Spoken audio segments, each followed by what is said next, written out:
आणि आज 15 तारखेला राज्यात पाऊस सुरू होणार आहे. तर मुंबईला सुरू झाला आहे, इकडं इगतपुरीकडे चालू झाला आहे, त्याच्यानंतर पुण्याकडे आता सरी येऊन गेल्या, त्याच्यानंतर कोकणात देखील सुरू झाला आहे, घाटमाथ्यावर सुरू झाला आहे. पण राज्यात मात्र दुपारनंतर 2:30च्या नंतर म्हणजे राज्यात 2:30च्या नंतर सगळ्यात म्हणजे वंचित जिल्हा राहिलेला सोलापूर जिल्हा, ते तिकडं पाऊसच पडलेला नाही काही भागामध्ये अद्यापही. त्या शेतकऱ्यासाठी आनंदाची बातमी, सोलापूर जिल्हा पंढरपूर, आटपाडी, क्रूडवाडी त्या परिसरामध्ये, त्याच्यानंतर सांगोला त्या परिसरामध्ये आज दुपारनंतर 2:30च्या नंतर तिकडे देखील पाऊस सुरू होणार आहे, म्हणून त्यांच्यासाठी आनंदाची बातमी. त्याच्यानंतर बारामती, दोन, श्रीगोंदा त्या परिसरात देखील आज पाऊस सुरू होणार आहे. इकडे बीड जिल्ह्यात कडाश तिकडे देखील आज पाऊस सुरू होणार आहे. त्याच्यानंतर बीड अहिल्यानगरकडे देखील पाऊस आज दुपारच्या नंतर सुरुवात होणार आहे, पण रात्रीच्या नंतर वाढत जाईल. त्याच्यानंतर इकडं संगमनेर, अकोले, संगमनेरला चालू झाला आहे, अकोलेकडे आता थोड्या वेळात तिकडे देखील सुरुवात होईल. आणि इकडं परभणी जिल्हा, नांदेड जिल्हा, त्याच्यानंतर हिंगोली जिल्हा, बुलढाणा जिल्हा, इकडं जालना जिल्हा, संभाजीनगर त्या भागात देखील आज दुपारनंतर बऱ्याच भागात सुरुवात होणार आहे. अमरावतीकडे सुरुवात होईल, नागपूरकडे होईल.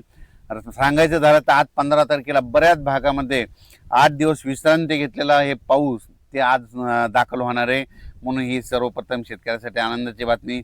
जालना जिल्हा, लातूर जिल्हा, धाराशिव जिल्ह्यात अद्यापर्यंत पाऊस पडलेलाच नव्हता, काही भाग सोडूनच दिलेला आहे. त्या भागात देखील धाराशिव जिल्हा, लातूर जिल्ह्यात देखील आज बऱ्याच भागात पाऊस होणार आहे. पण राज्यात मात्र आज पाऊस सुरू झाल्याच्या नंतर दररोज उद्या 16ला ते आणखीन वाढत जाईल, 17ला आणखीन परत फरक पडेल, पुन्हा 19च्या नंतर पुन्हा आणखीन जास्त पाऊस वाढत जाणार आहे. 22 तारखेच्या नंतर पुन्हा काय होणार आहे, एक लो प्रेशर, एक चक्रीवादळ आहे, त्या चक्रीवादळ येणार आहे आणि ते चक्रीवादळाच्या पाठीमागे परत एक चक्रीवादळ, एक प्रणाली तयार होणार आहे.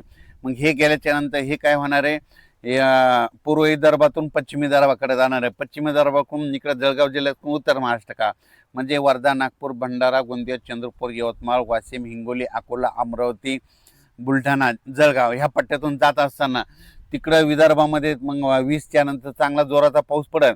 पण तिकडं जर जास्त पाऊस पडत असल्यामुळं मराठवाड्यामध्ये परभणी, जालना, संभाजीनगर या भागामध्ये रिमझिम पाऊस सुरू होईल, बऱ्याच भागामध्ये रिमझिम पाऊस पडणार आहे, म्हणून हा अंदाज लक्षात यायचा. सांगायचं झालं तर म्हणजे आज 15 जुलैपासून ते 5 ऑगस्टपर्यंत आता सर्व दररोजच वेगवेगळ्या भागात पाऊस पडणार आहे, वेगवेगळा भाग धरणार आहे, सगळीकडे एकदाच जाणार नाही, दररोज वेगवेगळा पडणार आहे. आज देखील नंदुरबार जिल्हा आतापर्यंत पाऊस काही भागात झालेलाच नाही, त्या भागात देखील आज नंदुरबार जिल्ह्यात देखील दाखल होणार आहे. धुळे जिल्हा, जळगाव जिल्हा, नाशिक जिल्हा, येवला तालुका, अंदूर, सूल, वैजापूर, गंगापूर, सिल्लोड त्या परिसरात देखील आज बऱ्याच भागांमध्ये पावसाची हजेरी राहणार आहे, म्हणून हा अंदाज सर्व शेतकऱ्यांनी लक्षात घ्यायचा.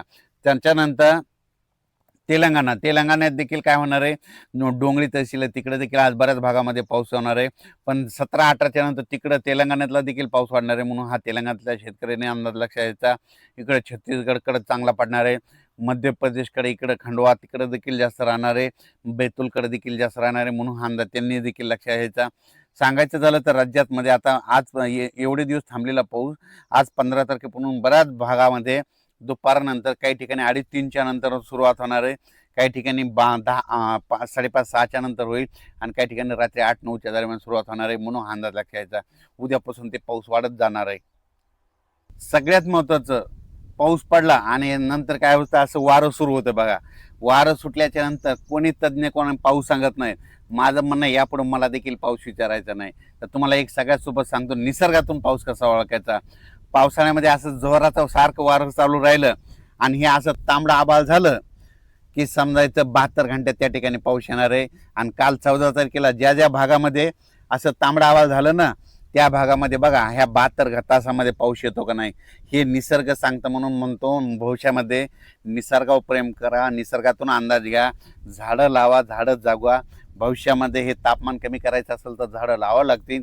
म्हणून म्हणतो भविष्यामध्ये अंदाज घेत असताना निसर्गावर प्रेम करा, निसर्गाची सेवा करा, झाडं लावा, झाडे जगवा. नंतर सगळ्यात महत्त्वाचं लातूर जिल्हा, धाराशिव जिल्हा, सोलापूर जिल्हा, बीड जिल्ह्यातला काही कडाष्टीचा पट्टा, त्याच्यानंतर नांदेड जिल्हा, देगलूर, उदगीर, अक्कलकोट ह्या परिसरातल्या शेतकऱ्याला सांगू इच्छितो, तुमच्यासाठी आनंदाची बातमी. आजपासून म्हणजे आज 15ला जे पाऊस सुरू होईल, 16ला तुमचा पाऊस आणखीन वाढणार आहे, त्याच्यानंतर 17च्या नंतर आणखीन जास्त फरक पडणार आहे. म्हणजे सांगायचं झालं तर तुमच्या ह्या 5-7 जिल्ह्यामध्ये आत्तापर्यंत सगळ्या महाराष्ट्रात पाऊस होता, पण सोलापूर जिल्ह्यात नव्हता, लातूर जिल्ह्याच्या काही भागात नव्हता, बीड जिल्ह्याच्या काही भागात नव्हता, नांदेड जिल्ह्याच्या नव्हता, त्याच्यानंतर इकडं देगलूर, कंधार त्या परिसरामध्ये नव्हता. तिकडं मात्र आता आज 15 पासूनच तिकडं पाऊस सुरुवात होईल. 16ला आणखीन वाढन, 17ला जास्त वाढन, 18, 19 आणखीन वाढत जाईल. म्हणून त्यांच्यासाठी आनंदाची बातमी. तुम्ही घाबरू नका, तुमच्याकडे देखील पाऊस येणार आहे. आणि आणखीन एक जिल्हा आहे नंदुरबार जिल्हा. नंदुरबार जिल्ह्याचा शहादा भागामध्ये काही ठिकाणी आणखीन पाऊस पडलेला नाही, काही क्षेत्रामध्ये तिकडं देखील आज रात्रीच्याला पाऊस सुरू होणार आहे. आणि त्याच्यानंतर शेवटच्या आठवड्यात मात्र नंदुरबार जिल्ह्यात सगळीकडे जोराचा पाऊस पडणार आहे. म्हणून त्यांनी देखील अंदाज लक्षात घ्यावा.